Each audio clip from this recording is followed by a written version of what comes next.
So what's going on, everybody? So listen, we decided to do something a little fun today. And I was fortunate enough to have Nick Bartolo here from California. Sorry, just kidding. I love California. I don't disagree. so those of you guys who don't know Nick, Nick's in wealth management, really at a high level. So Nick, why don't you tell us like what you do, just at a high level, just so everyone who's kind of paying attention can kind of watch this. Yeah. At a high level, I manage money and try to mitigate taxes for pest control owners. And typically those owners who have accumulated a substantial amount of wealth, either by cash flowing their business or selling their pest control business. Yeah. So, all right, guys. So that was really formal. So Nick, summarize this really quick for us in 10 seconds. Tell us what you do, but make it fun. What do you do? I make people money and have them avoid the IRS. Dude, now that's exactly what we actually wanted to hear. So we'll listen. Within the code. Yeah, 100%. So listen, the business you're in is an incredibly regimented business, and you've got to do things right, and everyone gets it. So it's fun to have a little bit of fun talking about it. But at the end of the day, like I sit there and think about all these hundreds of owners that our companies engage with, and on a regular basis, and it's actually a very stressful thing. It's like really, really stressful. So, and you've heard us talk about this before in different episodes of The Buzz, whatever we're talking about, but it's really complicated for a business owner who's really good at something like pest control to open up their bank account and look at it and go, okay, I have $20,000 or $50,000 or $100,000, whatever it may be, and be super nervous about taking any money out because they don't actually know the impact that might have on their taxes, right? It's super stressful. Yeah. And so if you're in the seat of a pest control owner, like how do you think about that? Take off your financial hat and put on your I'm a pest control guy hat. Yeah. How would you think about that? Look, I think that inertia is a very powerful force, right? So like your money's sitting in your bank account, you don't have a plan, you don't know what necessarily to invest in that you consider safe and that's going to actually earn some money. So you do nothing. Yeah. Right. And so it feels very comfortable to have that money in the bank account. So why not? You don't want to do anything foolish with it. But again, it's not necessarily optimizing or even being reasonable about how you're actually investing it. Yeah, and I think that's very hard for people to understand. And you and I have already talked about it. It was hard for me to understand. And I had a finance background, not like your background, but I had a finance background, and I still never really understood that the money that I had was actually a tool to build really my future life. Yeah. And so I looked at it as building, having a bank account with cash in it was like safety and security, but it actually wasn't. It was actually the opposite. So maybe talk a little bit about that, because that's something that's very interesting. Yeah. It makes me think of one aspect of pest control. I am not one of those wealth advisors that say, oh, Seth, you have a really successful pest control company. It's throwing off all this money. Why don't you give that money to me and I can invest it and I can make money off of you? I realize that you as a pest control owner, reinvesting as much as you can back into that business, as long as you're generating a good incremental return, it's leading to growth. It's leading to higher retention. You can open a new branch, right? So doing these things that are ultimately going to increase the size of your business, which increases the multiple that someone's willing to pay for it. So I fully encourage that, right? Do you know what's interesting? It's interesting to hear that perspective, because we've never talked about that before. And obviously for our companies, we're building these companies on our consulting practice. And obviously with Fraction, we look at their numbers and a variety of things. But I always talk to these guys that we work with about how much cash they should have, what they should be doing it with. But it's the interesting part is that people kind of choose their strategy. So sometimes people say, hey, I use my pest control company to make cash. I use that cash to invest in other things, right? Other people, though, take the money and they reinvest it. I would tell you that it's interesting to hear that, because obviously in your world, the more money people invest, the better it is for your company. Yeah. But the reality is that you just described a strategy that I actually have never heard from a wealth manager ever, Yeah, it can, the way wealth managers get paid sometimes can create perverse incentives. Yeah. And that's an example, right? Another example would be if I was managing money for someone and they came to me and said, hey, I want to buy real estate for my pest control operation. And I was like, whoa. That's going to take fees away from me. Maybe you should lease that building, right? That's absolutely the wrong approach and not what we do. Yeah. We'll do the opposite, which is help them analyze that purchase and talk to them about, okay, do you want to own that inside your pest control business? actually, we would recommend owning it in a separate LLC that you own, do a cost segregation study to get some bonus depreciation, and be as tax efficient, which ultimately increases your cash flow. It's like you think about the value of what you just said. Mhm. Like, and you just think about the value of that. It's super impactful. And I think what we see too often in this industry and is that too many of the people that we see are influenced by the local guy who has a store in a shopping center. That's his storefront, right? Sure. And you come in and there's a person sitting there and there's a guy behind the desk who is the wealth guy, right? Yeah. And and you and I had spoken about this before. And honestly, I think a lot of these guys take advantage of the people, but I don't think they take advantage intentionally.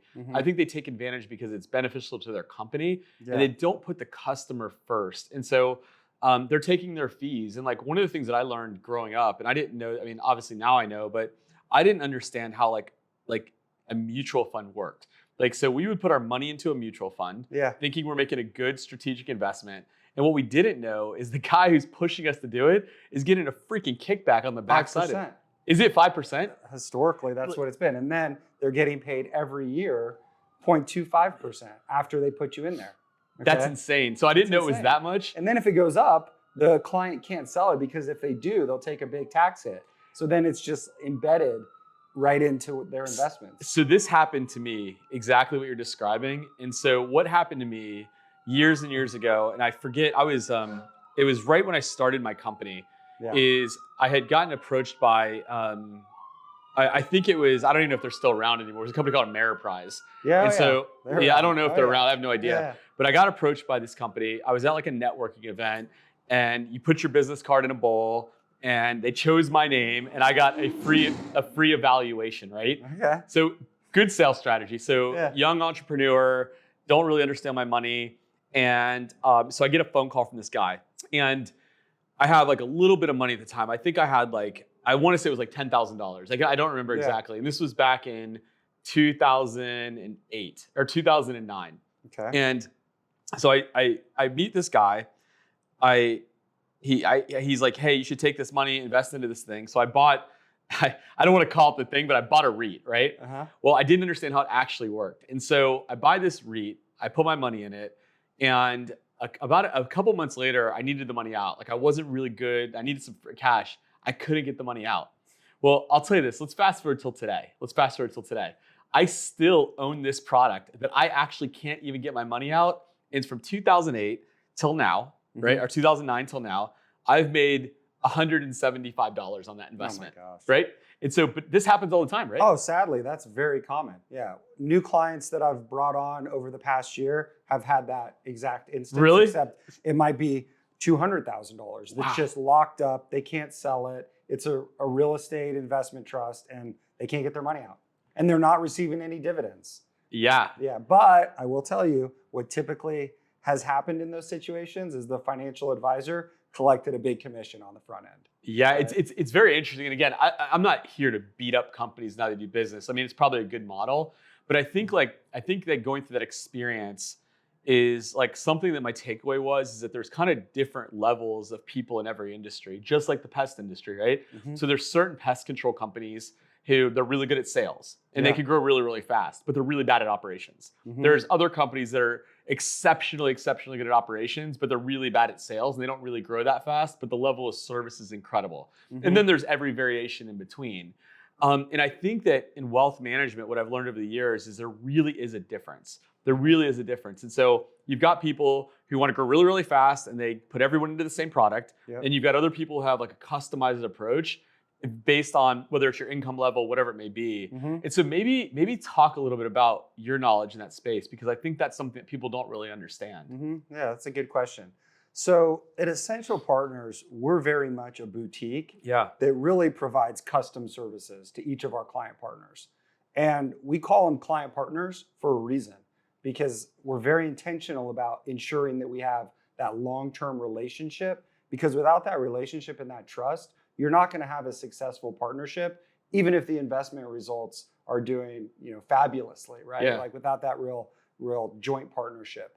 And so what we do at Essential Partners is we have that custom approach but also a unique way of investing our client partners' money. And the goal of that is to really generate good returns, but increase peace of mind by lowering the volatility, given how emotional money can be with our client partners. And so that's one aspect of it. Yeah, so it's really interesting. So would you take Ascent now? And this isn't a loaded question. I'm just curious. So if you thought about a scale of 1 to 10 being the best of the best, the most high touch, best returns, would you put Essential Partners at a 10, or would you say that someone else is better? Well, sorry, I had to ask you, man. I had to do it. I'm a perfectionist, so I'll never say that we're a 10, right? And I'm always trying to improving, like just having that growth mindset, right? Yeah. Anyone who sits here and says they're a 10, or any financial advisor or wealth advisors that says they're going to have the best returns is frankly full of it, right? Yeah. And so, I've often had clients, and one client partner that I brought on recently said, man, we almost didn't hire you because like you weren't really telling us that much about how great your returns were going to be. And I was like, well, I'll never sell that, right? Like I would never do that because that's just not being like honest. Authentic. Yeah. So what would you rank yourself? 7. That's a tough question. Tough question, right? Question. Yeah. So I find it really interesting, and I find it really. Actually, we should ask my client partners. That's probably a better response, in all honesty. It's funny. So one thing that I think you and I share is it's like that kind of commitment to ongoing improvement, and it's in your industry it's very tough because you got all the regulatory and legal and constant understanding and people that lack humility in the investment business fail fast. Yeah. Okay, so I operate with the underlying premise that the future is uncertain, and that creates this constant quest and thirst to continue to evolve and expand your knowledge in order to, perform on behalf of my client partners. Yeah. It's really interesting. I think, the other night when we had dinner, like one thing that really stood out was like the commitment to like knowing the most sophisticated, most new things that are out there and understanding it clearly. I was kind of blown away. When you got into some of the discussion around quants, I started laughing because I remember years ago trying to study them and trying to study how it worked, and I could not for the life of me put it together.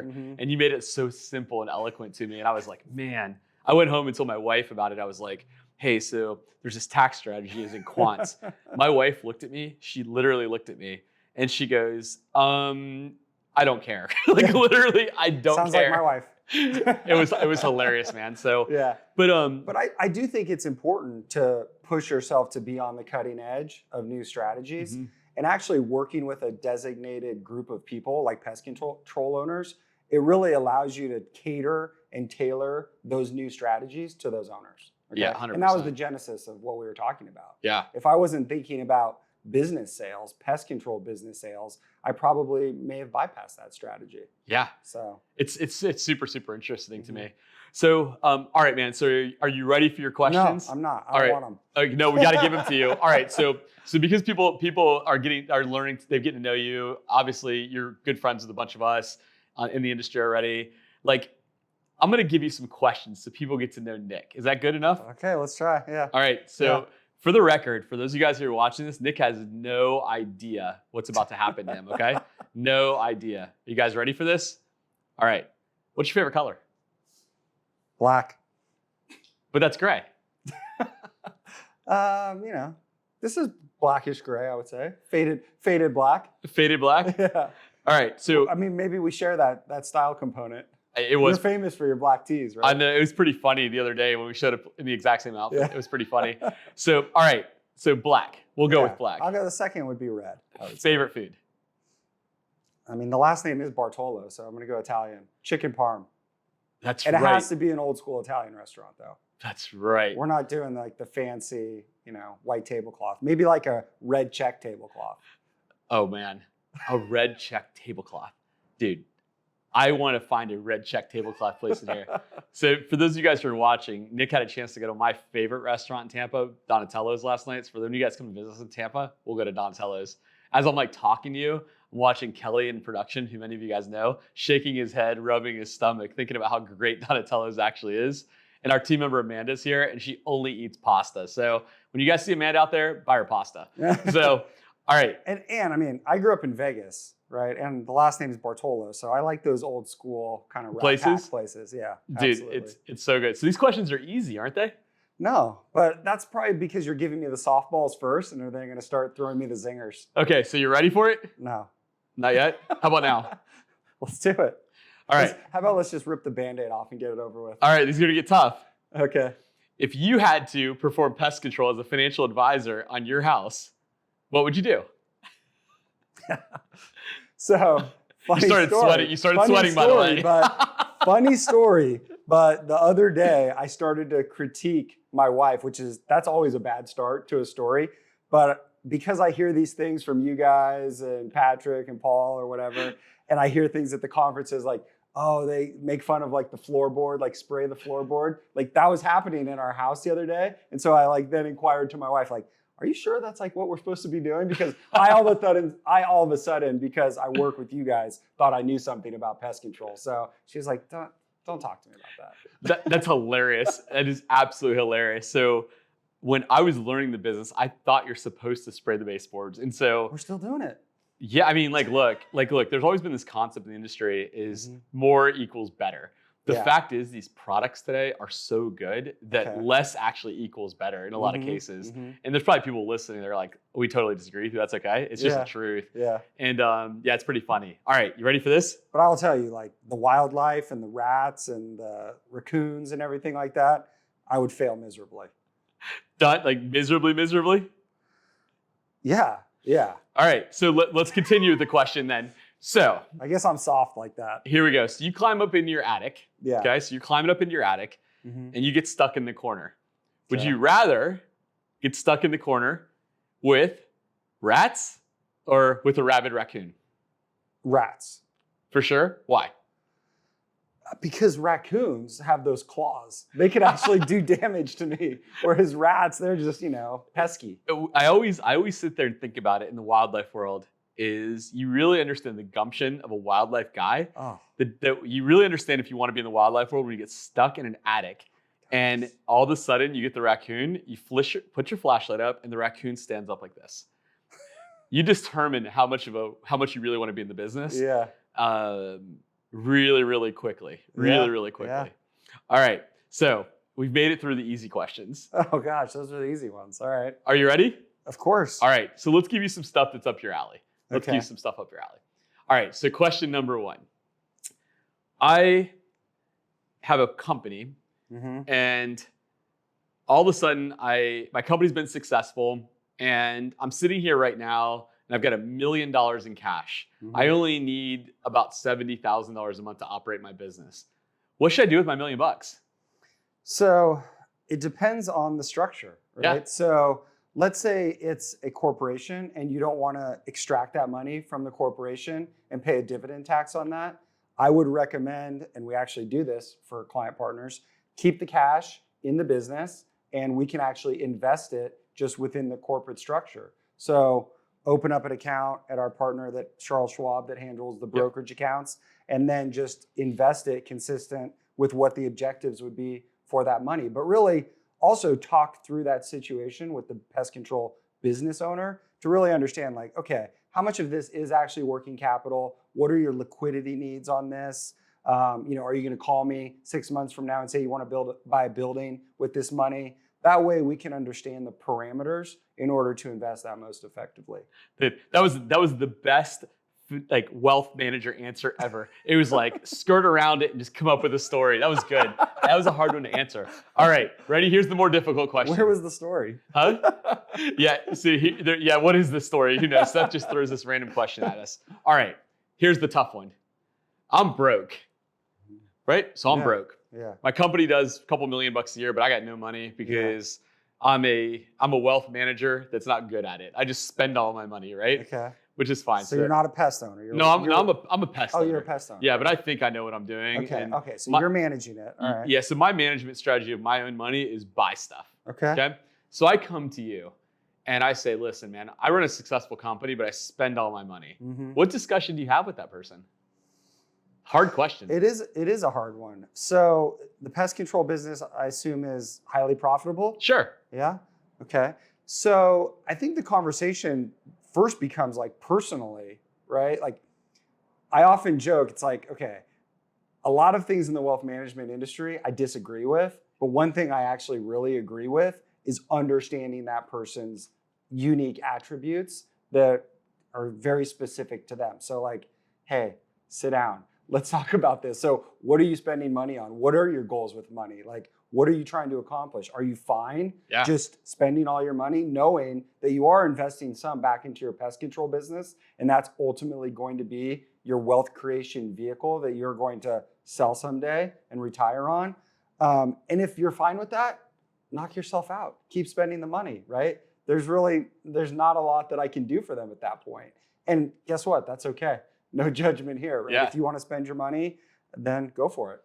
Do you know what's interesting? So you said something in that statement that is unbelievably powerful. So we've met with lots of wealth managers over the years, lots of people over the years, right? And one of the things they always start with, which is very interesting, is they look at you and go, so what are your goals? They always ask that question. And I feel like that's the easy question. I feel like the hard question is understanding the attributes about that person. And so they go, what are your goals? How much money do you want to spend for travel? How much money do you want to do for this? Right? I think that's stupid. And I'll explain why. So the attributes of a person is a much smarter question. So the attributes of someone like me, and I'll just use myself as an example, is that my goal is not going to go, oh, how much money do I have in my bank account that's going to last me forever? That's not my goal. My attributes, though, are I'm going to do stuff that might be considered reckless by some people, right? I'm going to go out to fancy dinners all the time. I'm going to go buy stupid things. I'm going to do those things, right? And the person who understands that about me understands that my goal is going to be completely different. And so when we start to talk about wealth management, and I'm being authentic as can be, is like, it doesn't matter how much money I have there and what my returns look like. What matters is I going to be able to support the lifestyle that I'm having forever, right? That I want. Absolutely. And I think attributes is an incredibly powerful word here that I've actually never heard someone say before, which is really interesting. Well, yeah. I mean, the thing that bugs me though, on the reverse is risk. Yeah. When wealth advisors say like, Seth, sit down, please. What is your risk tolerance? Right? And it's like, and what it is really, like, I look at it as a CYA, in that they want to say, oh, you have a high risk tolerance. Let me go put you in XYZ investment. Maybe that real estate investment that you still can't get out of, and say, well, we lost all your money. You can't get that money out, but you told us you had a high risk tolerance, so it's fine, right? And so I just think it's something that a lot of wealth advisors hide behind. Yeah, and I can tell you this, and I can tell you this. So just because we're talking about pain points right now, and my questions we're way off track on my questions, but thank God. So, oh no, we'll get back to them. We've got a couple more, maybe not, but that's okay. So one of the other things that I've always kind of struggled with is with wealth managers specifically, is they're asking me to be the expert. Okay. So they're always asking me to be the expert. So they're always coming to me, or like I'm using my own personal stories. Tell me about that. I don't know where you're going with this. Yeah. So let me explain it to you. So they come to me, they ask questions about, to your point, what are your goals? Hey, what is your risk tolerance? Hey, all these different things, right? Or they give my wife a survey, whatever it might be, right? And that's okay. Surveys are cool. I get it. Like, it makes sense. It helps people get to know each other. But they're asking me things that I don't understand.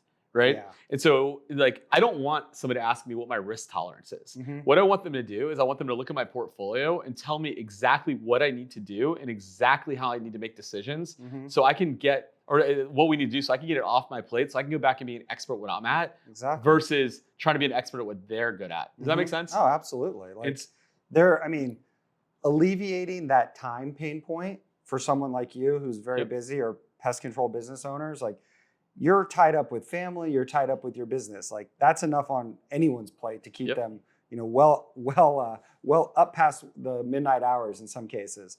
And so being able to actually offload that responsibility to someone that has possibly more of a sophisticated point of view and can make those decisions independently after understanding your attributes, I think is incredibly valuable. Yeah, and it's like, if I tied it back to the pest industry, like when we go through and train people in the pest industry, right? Specifically, like call it residential or commercial salespeople. Let's keep it really simple. Is that one of the things that we really focus on is the difference between telling somebody something and asking them for something. And I think in the wealth management industry, we're very good at asking for things and asking what people's thoughts are versus telling them what they should do. Mhm. And I think like, someone like you, especially after a discussion the other night, like when you're walking me through like some of these tax things, like you're essentially telling me what needs to happen. You aren't going, hey, what do you think about quants related to taxes? And then you're like, dude, this is actually what you should do. Yeah. That's a really powerful thing, man. I think it's a huge competitive advantage for people to think that way. Yeah. No, cool. That's great. So hopefully it can be impactful to people's lives. yeah. So, all right, one more hard question. Yeah, let's do it. I'm not going to do it to you, man. So I just want to say, man, I think this is super cool. I think like our couple-minute discussion here hopefully provides a lot of value to the people that are kind of watching us today. Yeah, and, hopefully. And I'm really happy to have you come in over and being a contributor to Pest Daily. I think to our entire community, it's going to provide a ton of value, and for years and years to come. And I think that some of the generational, these key people that are having kids and taking over, like the decisions that they're going to make with your firm is going to help them forever. Yeah. So. No, I appreciate the opportunity, and I also hope it's going to add value and really demystify some of the intentional, confusing aspects of financial advisory, wealth management, to really distill it down so people can make more effective decisions. Yeah, I would agree 100%. So one last question. Yeah. Why do we have a white tree here? That's the best question of all, actually. I have no idea. Do you? No, I think it may be some sort of Christmas pine tree here situation. I don't know. I don't know, man. I guess we can't solve all the world's problems today. Why didn't we think of that at the beginning? That's what we should have started with. So, well, man, we appreciate it, man. Yeah. So thanks a lot for joining. Thanks for hanging out with me, Great guys. seeing you. See you, man. Time.